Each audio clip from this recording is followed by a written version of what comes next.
बिहार में जो हुआ वो भी उम्मीदों से परे है। झारखंड ने चौंकाया, साथ में बिहार ने भी चौंकाया। 4 सीट पे ही चुनाव हुआ, लेकिन ये 4 सीट इसलिए भी मायने रखते हैं कि इन 4 सीटों के लिए प्रशांत किशोर ने जी जान लगा दिया।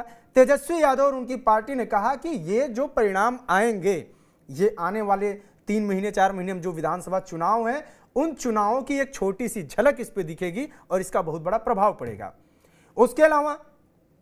उसके अलावा जब देखें कि जिस तरीके से बाकी पार्टियां जैसे जदयू और जो गठबंधन इनकी है, उन्होंने जब लोकसभा चुनाव में एक बड़ी जीत दर्ज की तो ये कहा गया कि प्रधानमंत्री मोदी का चेहरा यहां काम कर रहा है। लेकिन यहां तो प्रधानमंत्री मोदी का चेहरा नहीं था। 2 सीटों पे बीजेपी जीतती है, 1 सीट पे जनता दल यूनाइटेड जीतती है और 1 सीट पे हम पार्टी जीत जाती है। 4 पे एकदम से साफ कर देती है और आरजेडी जो जिनकी सीटें थी वो सीटें उल्टा छीन लेती है, इनकी सीटें नहीं थी। क्या ऐसा समीकरण बना, जरा उस पर विश्लेषण करिए। देखिए, आपको एक बात बहुत साफ बता दें अंकित, कि बिहार में अभी एनडीए के पास जो समीकरण है और जो उसके एलाइज हैं, वो समीकरण इतना मजबूत है कि आरजेडी का जो वर्तमान स्वरूप है, इस स्वरूप में आरजेडी एनडीए को पटक नहीं पाएगी।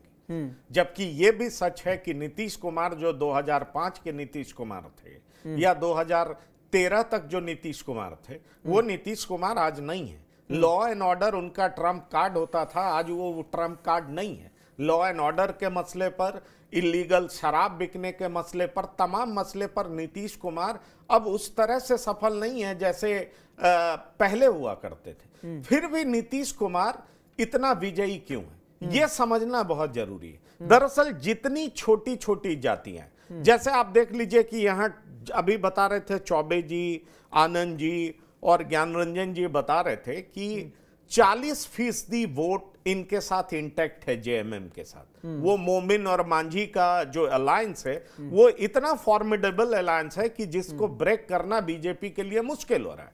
अगर आप बिहार में देखें तो 18 और 14%, 32% मतदाता ऐसे हैं जिनके बारे में कहा जाता है कि वो आरजेडी के साथ हैं। आरजेडी ने कुशवाहा को साधने का प्रयास किया लोकसभा चुनाव में, तो उसका असर 3 सीट पर पड़ गया क्योंकि 8 टिकट आरजेडी ने कुशवाहा को दिया। लेकिन बीजेपी ने वो दाव भी फेल कर दिया जब उपेंद्र कुशवाहा को बीजेपी ने चुनाव डिक्लेरेशन से पहले ही डिक्लेयर कर दिया कि राज्यसभा भेज रहे हैं। तो अब देखिए, उपेंद्र कुशवाहा की पार्टी भी एनडीए का हिस्सा है, तो अब कुशवाहा भी उपेंद्र कुशवाहा के कहने पर एनडीए के तरफ वोट कर रही है। जीतन राम मांझी एनडीए का हिस्सा है।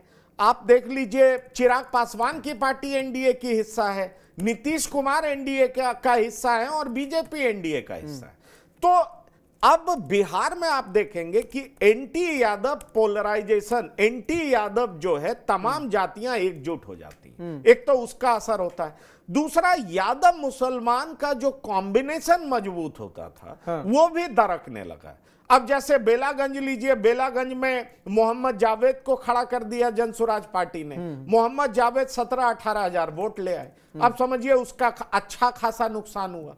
अब देख लीजिए, रामगढ़ में कुशवाहा समाज से जन स्वराज पार्टी ने उम्मीदवार खड़ा कर दिया, कुशवाहा का भी नुकसान हुआ।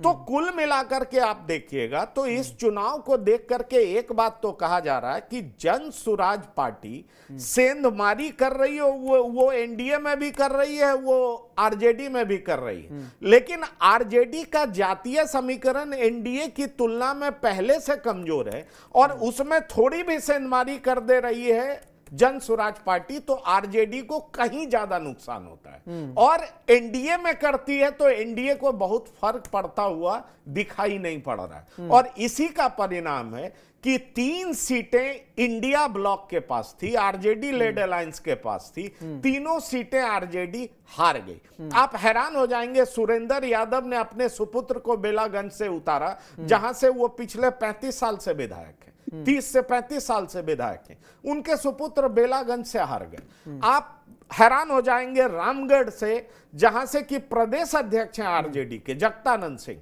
और उनके बड़े बेटे सुधाकर सिंह रामगढ़ से एमएलए थे, लोकसभा चुनाव बक्सर से जीते, तो रामगढ़ की सीट खाली हुई, उपचुनाव लड़ा गया और उस उपचुनाव में जगतानंद सिंह के बेटे की करारी हार हो गई। समझ लीजिए लड़ाई किसमें हुई, तो बीजेपी और बीएसपी में हो गई।